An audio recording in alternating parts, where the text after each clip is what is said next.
Assalamualaikum warahmatullahi wabarakatuh. Kembali lagi dengan saya Latifah pada mata kuliah seminar pendidikan profesi guru. Nah, di sini Latifah akan melakukan refleksi pengalaman belajar pada mata kuliah proyek kepemimpinan di topik 1. Nah, review pengalaman belajarnya ada 4 pertanyaan, di mana di pertanyaan pertama ada pengalaman belajar apa yang berguna dan menarik. Nah, pada mata kuliah proyek kepemimpinan pada topik 1 ini membahas terkait orientasi yang dimana terdapat 2 subtopik, yakni fiksi guru profesional dan service learning kepada komunitas di masyarakat. Nah, dalam topik ini banyak sekali pengalaman belajar yang berguna dan menarik. Pengalaman tersebut adalah ketika saya menuliskan visi bagi seorang guru, kemudian memetakan tantangan dan kekuatan seorang guru profesional. Lalu saya juga melakukan penilaian refleksi, dan terakhir saya melakukan observasi serta membuat laporan hasil observasi dengan metode Bagja.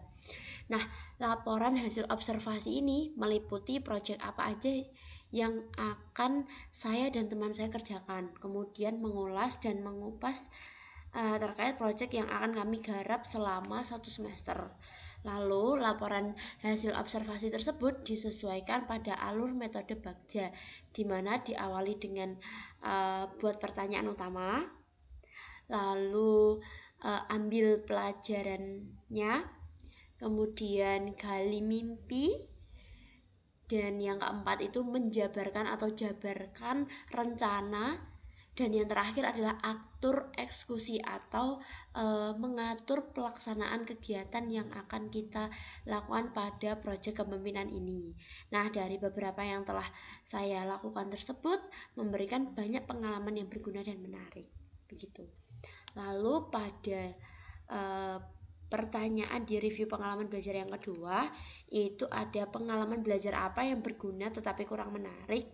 Nah, menurut saya pribadi, pengalaman belajar yang berguna namun kurang menarik pada topik 1, proyek kepemimpinan itu tidak ada. Karena penyusunan visi seorang guru, memetakan tantangan dan kekuatan, kemudian melakukan penilaian refleksi, itu merupakan bagian yang menarik sebelum nantinya melakukan observasi dan penyusunan laporan.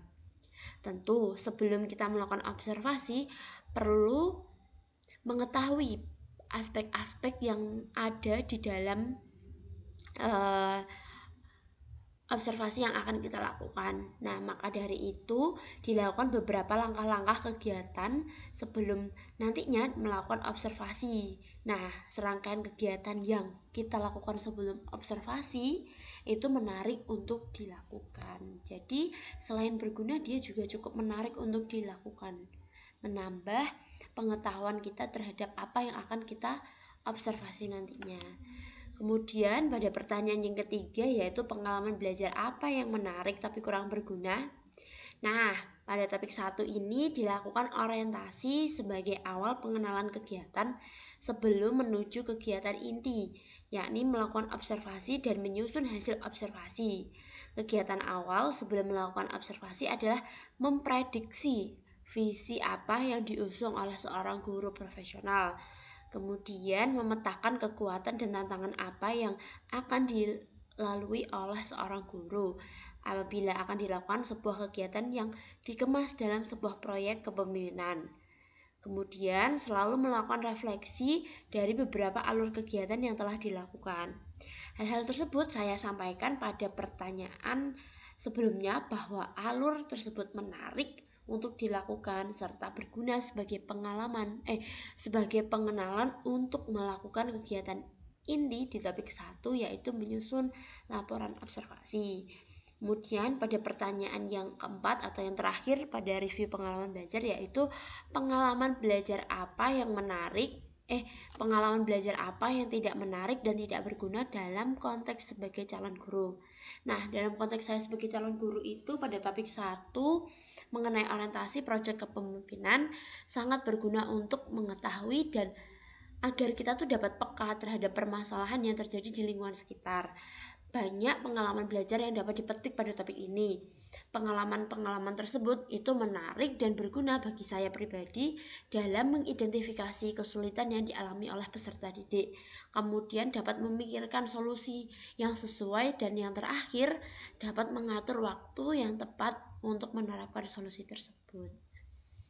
Selanjutnya pada indikator refleksi pengalaman belajar. Nah, tadi kita sudah mereview pengalaman belajar yang telah terjadi, kemudian kita refleksikan pengalaman belajar tersebut. Yang pertama, apa yang telah terjadi? Nah, yang telah terjadi pada topik 1 ini, mahasiswa itu pertama disuguhi materi terkait rencana pembelajaran dan kerangka teori visi guru profesional.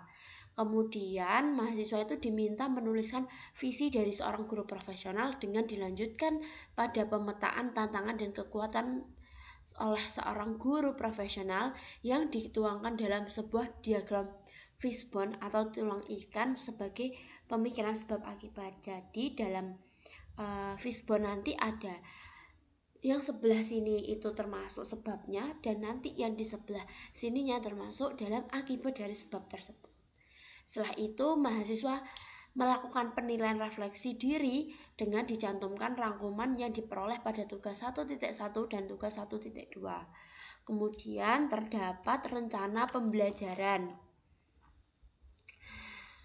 Service learning kepada komunitas di masyarakat beserta kerangka teorinya.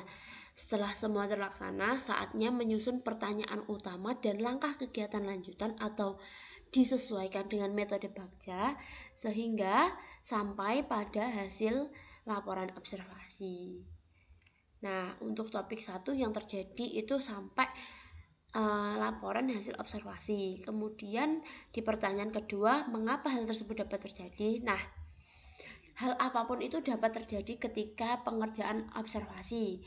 Namun semua itu dapat teratasi apabila satu teamwork atau satu tim kerja itu melakukan proyeknya dapat dilakukan dengan bekerja sama, berkolaborasi dan bertanggung jawab atas amanah yang telah diberikan. Contoh, misalkan dalam proyek ini saya diamanai sebagai sekretaris. Nah, di sini saya harus mampu bekerjasama dan berkolaborasi dengan bendahara, ketua, dan anggota atau PJ-PJ dari setiap bagian untuk membicarakan terkait misal pada ketua terkait kegiatan, pada PJ dan PJ kegiatan itu juga terkait kegiatannya nanti seperti apa untuk dapat disusun dalam laporan hasil kegiatan. Kemudian juga berkolaborasi dengan bendahara itu terkait keuangan apa saja yang keluar dan masuk untuk penyusunan keuangan, serta saya harus bertanggung jawab penuh atas amanah yang telah diberikan. Kemudian analisis artefak pembelajaran. Nah, di sini artefak pembelajaran yang dapat saya jadikan sebagai bukti dukung hasil refleksi pengalaman belajar adalah artefak tugas 1.1 yang berisi visi dan sosok guru profesional. Nah, artefak tersebut sudah Latifah lampirkan melalui link Google Drive. Berikut juga ada artefak 1.2 yang berisi pemetaan, tantangan, dan kekuatan seorang guru profesional yang dikemas dalam bentuk fishbone. Kemudian artefak ketiganya ada tugas 1.3 berupa penilaian refleksi, dan tugas yang terakhir atau artefak terakhir itu tugas 2.1 berupa laporan hasil observasi kegiatan yang dilakukan. Nah, dari keempat artefak tersebut sudah Latifah cantumkan pada link Google Drive. Kemudian pada pertanyaan kedua ada mengapa artefak ini yang saya pilih. Nah, karena artefak tersebut merupakan gambaran pengetahuan yang saya peroleh ketika mempelajari topik 1 mata kuliah proyek kepemimpinan. Nah, keempat artefak tersebut telah mencakup keseluruhan proses kegiatan yang dilakukan pada topik 1. Jadi, itulah alasan saya kenapa saya memilih artefak-artefak tersebut. Kemudian pada soal yang ketiga yaitu bagian mana yang dari artefak ini mendukung hasil refleksi saya. Nah, tentunya pada bagian tugas 2.1 yang berupa laporan hasil observasi lingkungan sekitar yang akan dipergunakan dalam proyek kepemimpinan. Nah, dalam artefak tersebut telah menjelaskan secara rinci dan gamblang mengenai hasil observasi lingkungan yang telah dilakukan dengan menggunakan metode 5D Bagja, yaitu apa? Tadi buat pertanyaan utama. Terus yang kedua itu apa ya tadi? Um,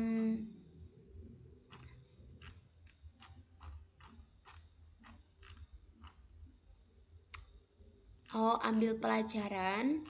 Yang ketiga itu dari Bagja itu kan tadi Bagja B-nya itu G-nya itu gali mimpi, J-nya itu jabarkan, dan A-nya itu atur eksekusi.